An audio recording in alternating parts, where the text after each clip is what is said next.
محترم ناظرین، اس نماز کی نیت تو تب ہی ہو جائے گی جب آپ اس کا دل سے ارادہ کر لیں گے، اور یاد رکھیں کہ نیکی کے کام کا جب بھی ارادہ کر لیں اس کا ثواب اسی وقت سے شروع ہو جاتا ہے۔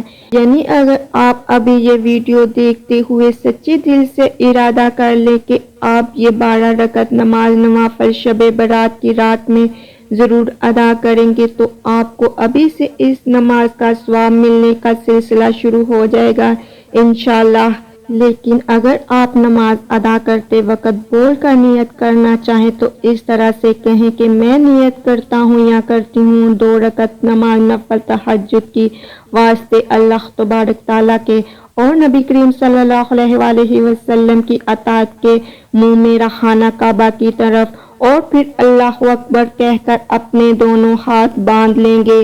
اگر دل میں ارادہ کر لیں تو بھی بغیر کسی شک و شبہ کے بالکل درست ہے، لیکن اگر ابھی ارادہ کر لیں گے تو انشاءاللہ ابھی سے ان 12 رکعت نماز نوافل کا ثواب آپ کو ملنا شروع ہو جائے گا انشاءاللہ۔ محترم ناظرین، یاد رکھیں کہ ویسے تو ہمارے پیارے آقا صلی اللہ علیہ وسلم ہر رات میں اللہ کے حضور نوافل ادا فرماتے تھے، لیکن کیونکہ یہ فضیلت اور برکت والی رات ہے تو اس رات میں یہ فضیلت اور برکت والے نوافل ضرور ادا کرنے چاہیے، اور پھر ان نوافل کو ادا کرنے کے بعد اللہ سبحانہ تعالیٰ سے صدقے دل سے دعائیں لازمی کریں۔